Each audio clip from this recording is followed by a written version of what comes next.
Hi అండి, నమస్తే. Welcome back to our channel. ఈరోజు జొన్న పిండితోటి అప్పటికప్పుడు చేసుకునే దోశల రెసిపీని చూపించబోతున్నానండి.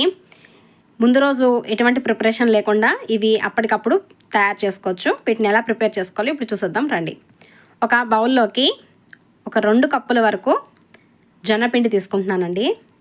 ఇందులోకి 1.5 కప్పు ఉప్మా రవ్వ, బొంబాయి రవ్వని వేసుకుంటున్నాను. అలాగే పెరుగు కూడా 1.5 కప్పు వరకు పెరుగు వేసుకోవాలండి.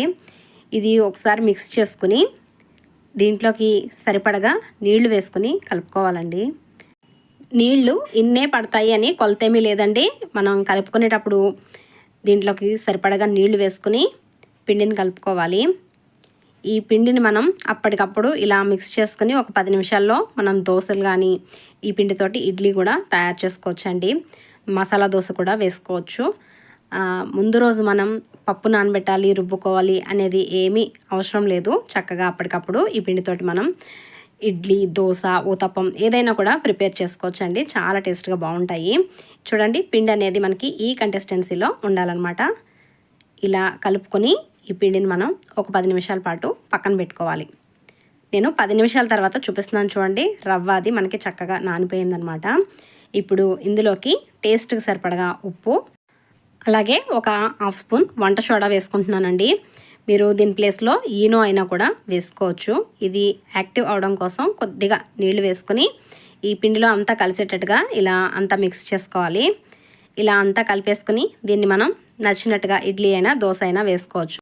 నేనైతే దోశలు వేసుకుంటున్నానండి. స్టవ్ మీద పెనం పెట్టుకొని దానికి కొంచెం లైట్గా ఆయిల్ అప్లై చేసి ఒక 2 గరిటెల పిండి వేసి ఇలా పలచగా దోశని వేసుకోవాలి. ఇలా ప్లెయిన్ దోశ అయినా వేసుకోవచ్చు. లేదు అంటే మనం చక్కగా ఇలాగ ఉల్లిపాయ ముక్కలు, పచ్చిమిర్చి, క్యారెట్ తురుము, కొత్తిమీర ఇవన్నీ కలిపి పైన వేసుకుని ఇది కొంచెం కాలిన తర్వాత దీని పైనుంచి లైట్గా ఆయిల్ వేసి ఒకవైపు కాలిన తర్వాత రెండో వైపుకి తిప్పుకోవాలండి. మనం ఇదే ప్లేస్లో మసాలా దోశను కూడా ప్రిపేర్ చేసుకోవచ్చు. ఆలు మసాలా పెట్టి చక్కగా మసాలా దోశ కూడా వేసుకోవచ్చు.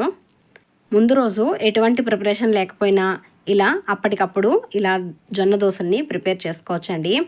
ఇది షుగర్ పేషెంట్స్కైనా మంచిదే, అలాగే బరువు తగ్గాలనుకునే వాళ్ళకి కూడా చాలా మంచిది. మార్నింగ్ బ్రేక్ఫాస్ట్కైనా నైట్ డిన్నర్కైనా కూడా చక్కగా ప్రిపేర్ చేసుకోవచ్చండి.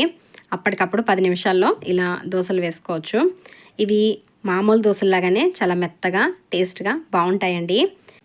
ఇలాగే అన్ని దోశల్ని వేసుకుని మనకు నచ్చిన చట్నీతోటి వీటిని సర్వ్ చేసుకోవచ్చండి. కొబ్బరి చట్నీ అయినా టమాటా చట్నీ అయినా కూడా చాలా బాగుంటుంది.